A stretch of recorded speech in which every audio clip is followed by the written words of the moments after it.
किसी माई के लाल में ये दम नहीं है कि भारतवर्ष की इस मिट्टी से, भगत सिंह के लहू लुहान से भीगी इस मिट्टी से बंगाल में वामपंथी सरकार आने वाली है। और भाजपा की दलाल, आरएसएस की दलाल बी टीम ममता बनर्जी और ये चोर लूटखोरों का जो जमावड़ा बंगाल के अंदर में जो सांप्रदायिक राजनीति को हवा देके बंगाल को लूटने का जो काम कर रहे हैं, उसको हम लोग जड़ से उखाड़ फेंकेंगे। सब लूट रहे हैं, चोर है। हाँ, चोर है। आप दिखा दीजिए हमारी सरकार में अगर कहीं भी एक भी घोटाला पाया गया हो।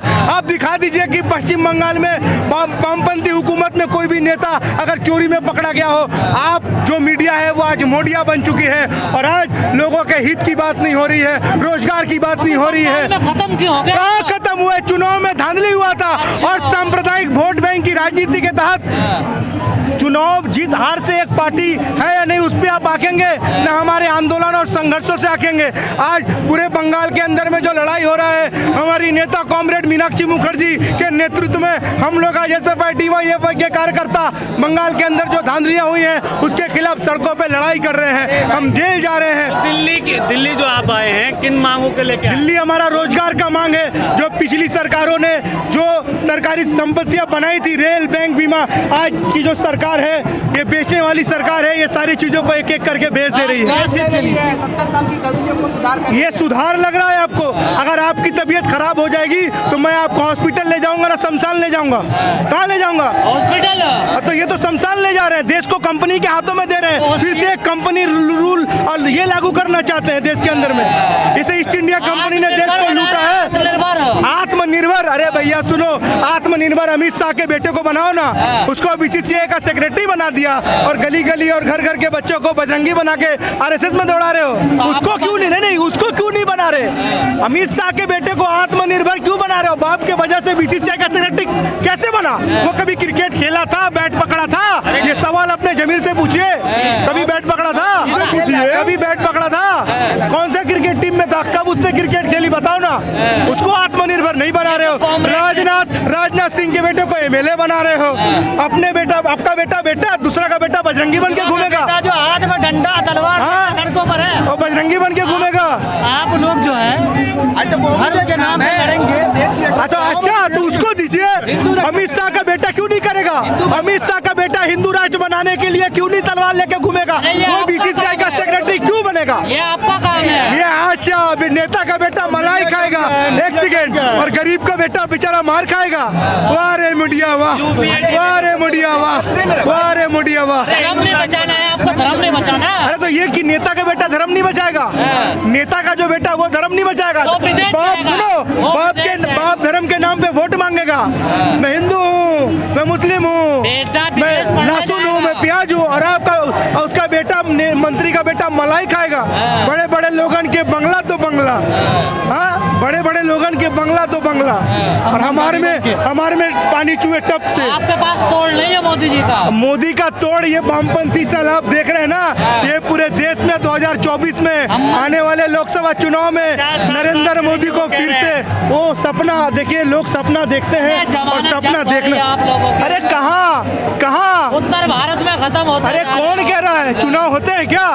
चुनाव धर्म के नाम पे हो रहे हैं। आपने नहीं गलत बोल रहे हैं। हाँ, वोट धर्म। अरे अभी जो मीडिया के लोग हैं डेली आप देखिएगा, जैसे ही चालू हो जाएगा शाम को आएंगे, एक सेकंड, शाम को आएंगे हिंदू मुस्लिम पे डिबेट कराएंगे। अरे बेरोजगारी पे कराओ, भुखमरी पे कराओ। कहाँ दे रहे हैं? अभी रेलवे में कितने लोग, 2 लाख से अधिक शून्य पद खाली है। रेल LIC को खत्म कर दे रहे हैं। बीमा कंपनियों का हाल देख लीजिए। कब लगाएंगे? बीजेपी में लगाते हैं। सुनो, सरदार पटेल हमेशा संघ से नफरत करा करते थे, वो बीजेपी वाले सरदार पटेल की मूर्ति लगा के हाय हाय चिल्लाते हैं, जबकि सरदार पटेल सबसे ज्यादा नफरत करा करते थे। तो ये जो मोटिव है, ये जो गलत मोटिव है, एक न एक दिन देखो क्रांति, जिस देश में नौजवान उठ जाता है, नौजवान जब उठ जाता है ना एक बार, तो हमेशा मिट्टी बन के उठता है। और जब नौजवान उठ गया तो कोई भी देश हो, दुनिया का कोई भी देश हो, उसकी सरकार बदलने की ताकत रखता है। नहीं, गलत कह रहा है। लाल झंडा जब तक गरीबी है, बेरोजगारी है, भुखमरी है, गरीबों के ऊपर जुल्म है, मजदूरों के ऊपर जुल्म है, बंगाल पूरे देश में, पूरे झंडा था, है और रहेगा। इस समय हमारे सामने नहीं है, लेकिन उनका नाम तो देश में सदा प्रकाशित रहेगा, क्योंकि उन्होंने इस धरती पर आकर ये संकल्प लिया कि इस शरीर धारण करने वाले चोले को, कर्म योनि वाले चोले को, 6 जो गुणों वाले चोले को, जब तक शरीर में सांस है हम इस प्रकार के कार्य करते रहेंगे जो जन जन की आत्मा को, जन जन की आत्मा को प्रेरणा दे, ज्ञान दे, सुख दे, शांति दे। जुल्म सितम को करेगा कहाँ, जगह वो बता दे प्रभु ना जहां, ढूंढो यहाँ तो मिलेगा यहाँ, ढूंढो वहां तो मिलेगा वहां। क्यों?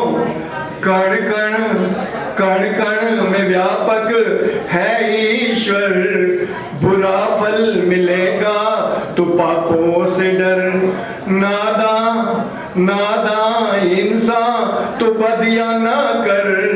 पवित्र आत्माओं, अगर हम पवित्र भावना से इन सद्भावना संसद के निमंत्रण पर आए हैं, हम सबको संकल्प लेना है कि हम मिलजुल कर इस प्रकार के कार्य करें जो आपकी आत्मा को प्रकाश दे, ज्ञान दे और जन जन की आत्मा को भी प्रकाश प्रेरणा दे।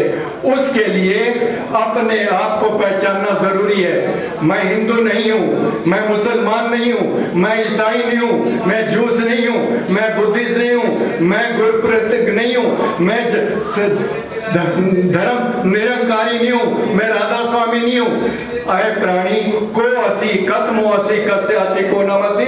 जिस दिन हम ये मान लेंगे कि हम उस अल्लाह की, ईश्वर की एक संतान है, मानव है, मनुर्भव का बनकर हम इस प्रकार के कार्य करते रहेंगे, जिससे ये संस्था भी और हम इससे जुड़े हुए सभी धार्मिक संस्थानों से जुड़े हुए संकल्प लेंगे, व्रत लेंगे कि हम मिलजुल कर ऐसे काम करेंगे जिसमें ईश्वर एक है, धर्म एक है, जाति एक है, मार्ग एक है, लक्ष्य एक है और कर्म भी एक है। इसी प्रकार के कर्म करते रहेंगे तो निश्चित मान के चलिए हम अपने आप को भी enlighten ourselves and enlighten the whole humanity.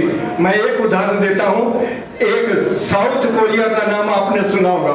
किसी जमाने में नॉर्थ कोरिया और साउथ कोरिया एक होते थे।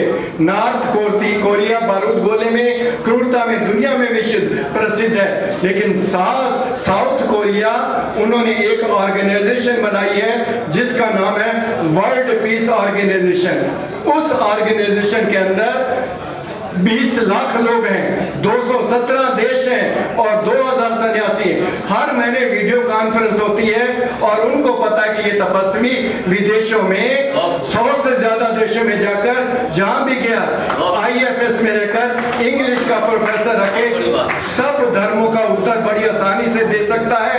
इसलिए पवित्र आत्माओं और आज के युग में भी हमारे इन संस्थाओं के साथ, जावेद जी के साथ एक संस्था बनी है डिवाइन 1 2 3, जिसके अंदर UD, UB और UM। UD का मतलब है जिस दिन हम सब मिलकर यूनिवर्सल डिसआर्मामेंट, इस बारूद को, गोले को, नशे को खत्म कर देंगे और यूनिवर्सल ब्रदरहुड, भाई बहनों की तरह मिलजुल कर काम करेंगे। उस दिन जान लेंगे कि वो शक्ति है, जो शक्ति है हु क्रिएटेड दैट शक्ति, जिसके अंदर पृथ्वी, जल, अग्नि, वायु, आकाश, पेड़ पौधे, फल हम सबको बनाने की शक्ति है।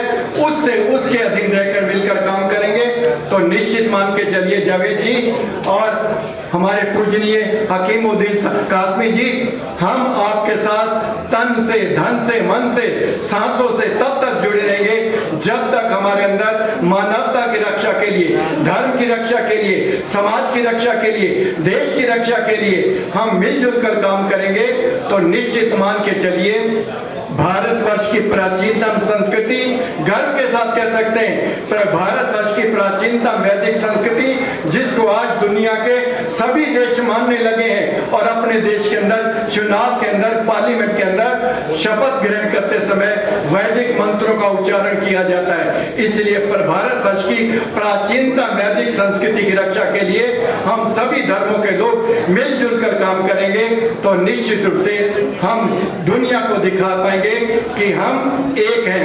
We are united and we are one.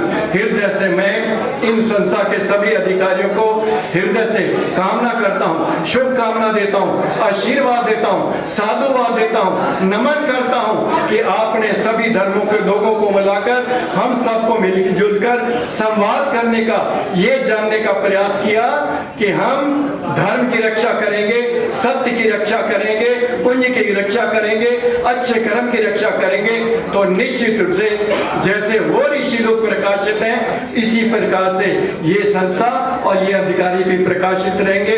इन शुभकामनाओं के साथ आप सभी